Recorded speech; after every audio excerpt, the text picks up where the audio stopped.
They called her the perfect wife, loyal, gentle, God-fearing. But every marriage has secrets, and some can kill you. One secret, one test result, would turn her love into something far more dangerous.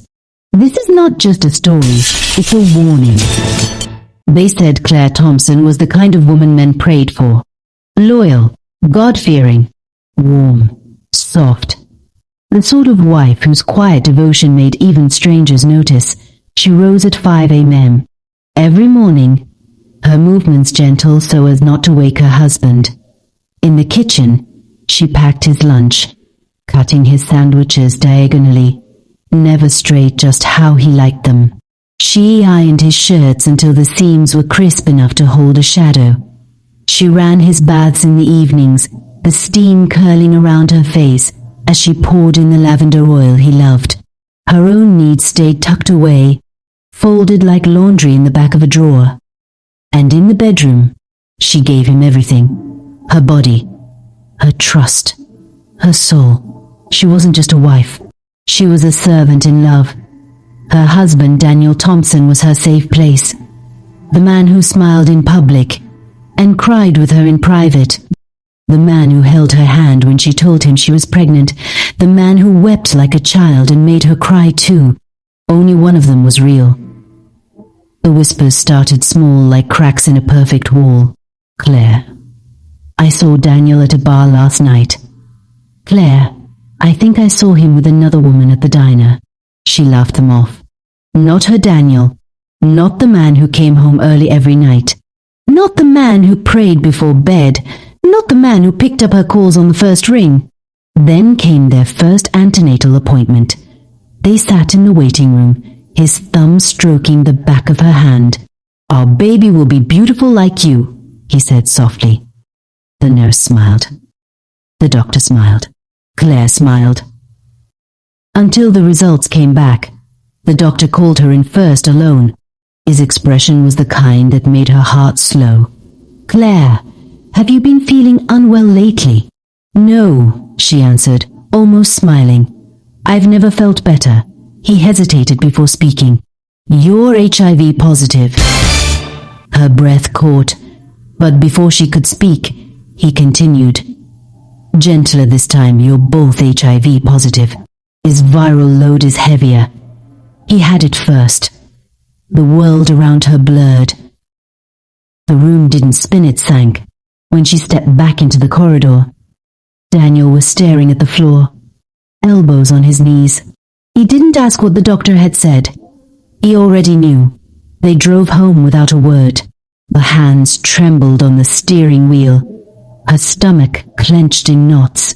Something inside her had shattered beyond repair.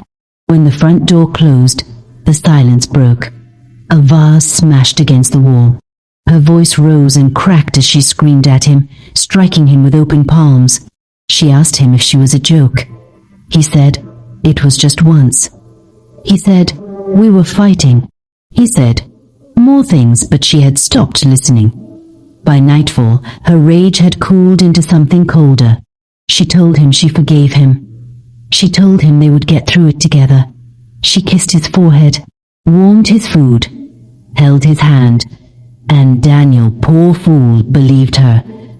Because while he was healing, Claire was plotting. But 2 days later, Claire lost the pregnancy. Her body bled as her mind splintered. She sat in the bathtub, staring at the water as it swirled red around her. For a fleeting second, she wondered if death might be kinder than this pain. Daniel heard the screams and the sound of her sobbing. He ran to the bathroom, knelt beside her, and held her trembling shoulders. God will give us another one, he whispered. I'll take you to the hospital now. He rushed her to the emergency ward, where the doctors worked in quiet urgency. They evacuated what remained inside her. Weeks later, Claire was discharged and returned home. But something in her had shifted. She didn't die that day. Something else was born instead, hatred and the taste for revenge. And she continued plotting. Claire's revenge was not loud. It didn't come in screaming matches or dramatic exits. It was quiet, cold, patient. Daniel never saw it coming. He thought her forgiveness was the mark of a saint, the kind of grace pastors preached about. He even told his friends how lucky he was. Claire played along. By day, she packed his lunch with the same careful precision. She ironed his shirts, left notes in his briefcase, "Love you always." By night, she built her plan. The first piece was James Daniel's cousin, 27 tall and with the kind of arrogance that made women roll their eyes but still pay attention. He had always looked at her for a second too long during family gatherings. She knew he'd be easy. It happened at a Sunday barbecue. Daniel had gone to the store to get more drinks. Claire found James leaning against the garden fence, scrolling through his phone. "Come by the garage in 10 minutes, she whispered as she passed him. He did. And that was the first crack she carved into Daniel's bloodline. James wasn't enough. Not for what Daniel had taken from her. Her next move was deliberate. Daniel's younger brother, Matthew. He was 21, soft-spoken, and still living with their parents. Matthew'd never even kissed a girl. Claire taught him more than that one rainy afternoon when Daniel was away on a business trip. She was gentle at first, patient, and then, when she had him, she was not gentle at all. Claire was careful, surgical. Every man was chosen with intent. Every encounter was another step in her quiet war. Soon she moved beyond family. She slipped into a different life after sunset silk dresses, red lipstick, and heels that made her hips sway like music. She frequented the lounges and VIP sections where married men liked to forget they were married. Politicians, business owners, men who thought their wealth made them untouchable. They all thought she was a thrill. They didn't know she was a sentence. And Claire? She never looked sick. Her skin glowed. Her laughter drew people in. Her perfume lingered long after she left a room. She was proof that the most dangerous weapons come beautifully wrapped. The whispers began. "She's out a lot lately. Her dresses are getting shorter. I saw her with someone who wasn't her husband. But Daniel, God bless his foolish heart, defended her every time.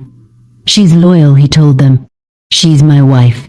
And while he clung to the illusion, Claire was dismantling his world one man at a time. It was Daniel's sister, Emily, who broke the quiet first. Claire found her waiting in the kitchen one Saturday morning, a mug of untouched tea in front of her. The air smelled like burnt toast and unspoken words. Emily's eyes didn't blink much when she finally spoke. "I know about you and James." Claire didn't flinch. She kept buttering her toast like Emily had just mentioned the weather. "That's an interesting accusation," she said calmly. Emily's fingers tightened around her mug. "He's been different lately, nervous. And he's not the only one. Matthew's been off too." Her voice cracked on the last part. Claire looked at her then, really looked, and saw a woman caught between loyalty to her brother and fear of the truth. She leaned forward, her tone quiet but sharp. "You should stop asking questions, Emily. Sometimes knowing is worse than not knowing." Emily left without finishing her tea. The confrontation didn't reach Daniel, not yet. But whispers had a way of finding ears, and Claire knew it was only a matter of time. That's when he appeared. Edward Briggs, Daniel's former business partner, the one he'd cut out of a lucrative property deal 2 years ago. They hadn't spoken since. He found Claire one evening outside a hotel bar, where she'd just finished a meeting with a married councilman. "I've been watching you," Edward said, slipping into the seat opposite her. She smirked. "Do you make a habit of following married women?" "Only when they're married to Daniel Thompson." He said Daniel's name like it was a curse. He didn't waste time. He told her he knew about James, about Matthew, about at least 2 other men. Claire listened, her face unreadable. waiting for the threat that would surely follow. But Edward leaned in, his voice low and conspiratorial. I don't want to expose you, Claire. I want to help you. I know Daniel better than anyone. His habits, his weak spots, the people he trusts. She studied him. And why would you do that? A smile crept across his face. Because I want him to fall. And you're already holding the knife. With Edward's information, her work became more precise. He arranged introductions to men who mattered: lawyers, investors, a retired judge, all of them somehow connected to Daniel's professional world. Each one thought Claire was a fleeting indulgence. Each one became another thread in the net she was weaving. Then, weeks later, Claire's body betrayed her. She was late, 2 weeks, then 3. She told herself it was stress. But the test in her bathroom told a different story. 2 lines. Pregnant. Her first thought wasn't of joy or fear, it was of the faces. Daniel's. James's. Matthew's. Edwarductions. She had no idea whose child it was. Daniel, when she told him, cried again just like the first time. He kissed her stomach, whispered about second chances and fresh starts. Claire let him dream. Because whether the baby was his or not, it was going to be part of the plan. Daniel's suspicion began quietly. He never asked direct questions, just lingered longer on her phone when she left it unattended, studied her expressions when she spoke, and watched her in the moments she didn't think anyone was looking. It started after a Sunday lunch at his mother's house. James couldn't meet his eyes. Matthew barely spoke. Emily kept stealing glances at Claire like she was holding something sharp behind her back. That night, Daniel lay awake, staring at the ceiling while Claire slept beside him. She looked peaceful, too peaceful. He wondered if forgiveness could really be that clean, or if it was hiding something rotten underneath. Edward noticed the shift too. When he met Claire the next evening, she told him Daniel was becoming restless. That's good, Edward said, sipping his whiskey. A restless man makes mistakes. He slid a piece of paper across the table. On it were the names of 2 new men, a bank manager and a senior procurement officer at a firm Daniel was bidding for. Both are useful, Edward said. Get close to them. Very close. Claire raised an eyebrow. You're starting to sound like you're using me as much as I'm using you. He smiled. That's the beauty of an alliance, Claire. We both get what we want. The pregnancy changed the rhythm of her moves. Men still wanted her, but she was more selective now. Every choice had to matter. Every encounter needed to serve the bigger picture. Daniel, meanwhile, treated her like glass. He drove her to appointments, cooked dinner twice a week, spoke to her belly at night. And yet, his eyes followed her differently now, searching, measuring. One evening, he asked, Do you ever think about what would happen if this baby wasn't mine? It was casual, almost like a joke. Claire didn't miss a beat. I'd think you were a fool for even asking, but inside her pulse quickened. Weeks later, Edward brought her news that sharpened the edge of her plan. Daniel's firm is in talks for a huge government contract, he said. The procurement officer I mentioned, he's one of the final sign-offs. Claire understood immediately. Seduce the man, secure the leverage, and she could not only ruin Daniel personally, she could dismantle his career in one precise strike. That night, as Daniel rubbed her feet on the sofa, she placed his hand on her stomach. The baby kicked for the first time. He smiled like a boy again. And Claire smiled too, but for a very different reason. Claire met Thomas Ward, the procurement officer, at a charity gala Edward had arranged. He was older than she expected. Mid-50s, silver hair, wedding ring gleaming like a challenge. The kind of man who measured his words and his whiskey. Edward's instructions had been simple: get close enough that he thinks of you before he signs that contract. Then I'll handle the rest. Thomas wasn't like the others. He didn't rush. He let the conversation breathe. He asked about her interests in that deliberate way men do when they're already imagining you in their sheets. By the end of the night, he had her number. By the end of the week, he had her in a hotel suite with blackout curtains and champagne on ice. What Claire didn't know was that Daniel had already started shadowing her movements. He'd installed a location tracker on her car for safety, and while she was in Thomas Ward's room, Daniel sat in his own car across the street, watching her vehicle remain parked for hours. The next morning she came home smelling faintly of cologne that wasn't his. Daniel didn't mention it. He just watched her, and in that moment, the war stopped being silent. 2 weeks later, Claire went for a routine prenatal check. Daniel insisted on joining her, but a sudden client emergency pulled him away at the last minute. She didn't mind. It was easier without him there. The midwife smiled as she looked at the chart. "Do you want to know something interesting?" she asked. Claire nodded. "Based on the genetic markers, it's possible to tell whether the father's blood type matches yours. In this case, it doesn't match your husband's." The words landed like a stone dropped into still water. Not Daniel's. She thanked the midwife, smiled, walked to her car and sat there for a full 5 minutes, gripping the steering wheel. Her mind began to sift through possibilities. James, Matthew, Edward's introductions, Thomas Ward. Any one of them could have planted the seed, and instead of fear she felt opportunity. Because a baby that wasn't Daniel's wasn't a liability, it was the perfect weapon. Daniel's first open move was subtle. He didn't accuse. He didn't shout. Instead, he invited Thomas Ward to lunch under the guise of finalizing the contract. Thomas arrived at the restaurant all charm and tailored confidence until he saw Daniel's eyes. They weren't the polite eyes of a man closing a deal. They were the cold, unblinking eyes of someone who knew too much. "I hear you met my wife," Daniel said, slicing into his steak without looking up. Thomas hesitated. "Yes, she speaks very highly of you." Daniel smiled faintly. "I'm sure she does." Then he leaned forward. "Enjoy the contract, Thomas.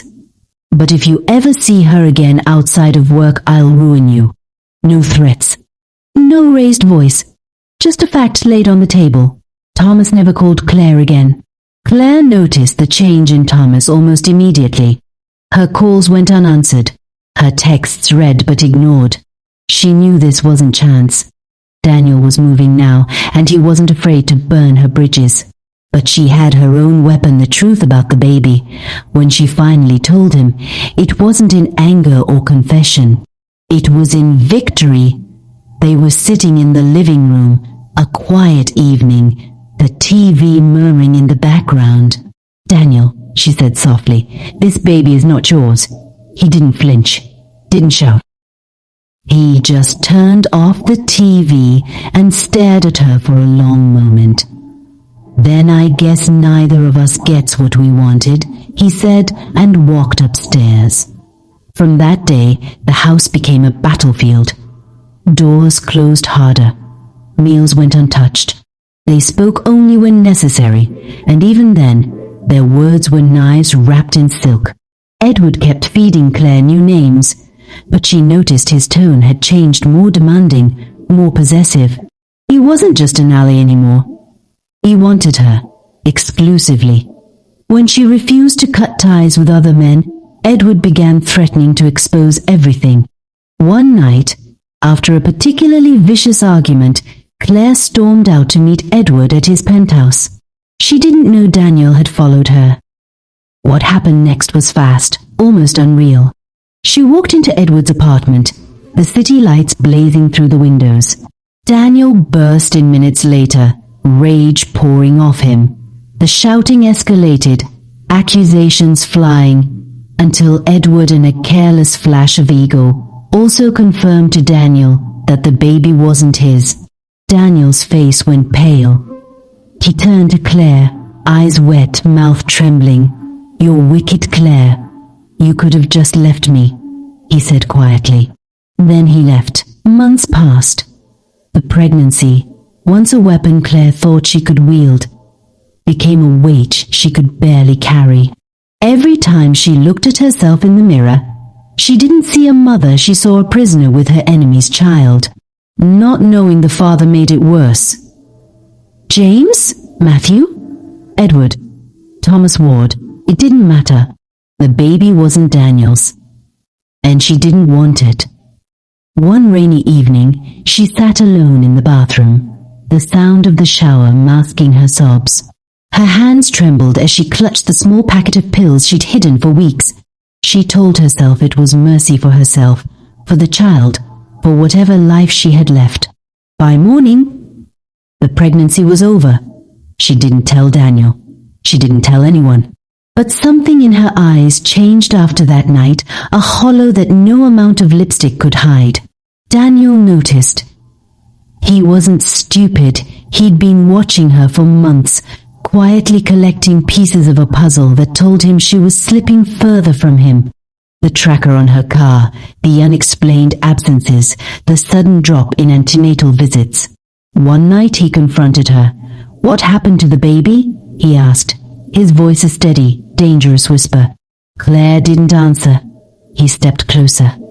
"Tell me." Her lip curled into a bitter smile. "It's gone, Daniel. Just like everything else you ever gave me." From that moment, the marriage became a war zone with no rules. Meals were eaten in silence. Doors slammed like gunshots. They passed each other in the hallway like strangers who hated each other just enough to keep breathing.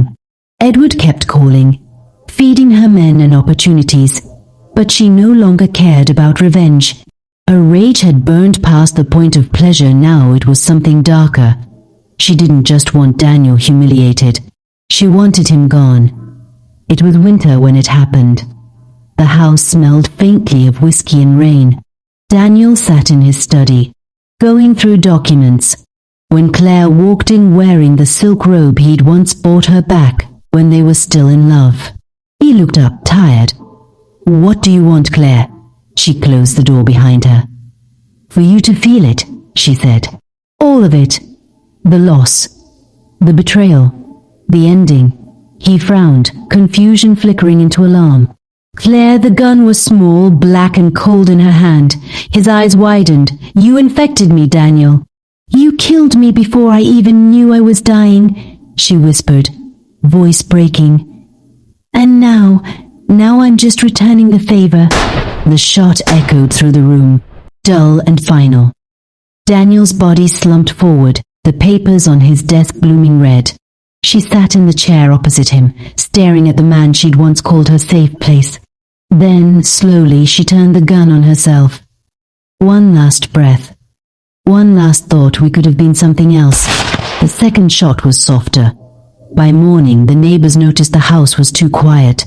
Police found them together in the study, a tableau of love, ruin, and rage that no one could fully explain. Friends whispered that if Daniel had been faithful, Claire might have lived. Others said Claire had always been broken, that Daniel was just the match to her gasoline. But everyone agreed on one thing: their marriage had been a slow suicide long before the bullets came. Betrayal cuts deep, but revenge digs the grave for both sides.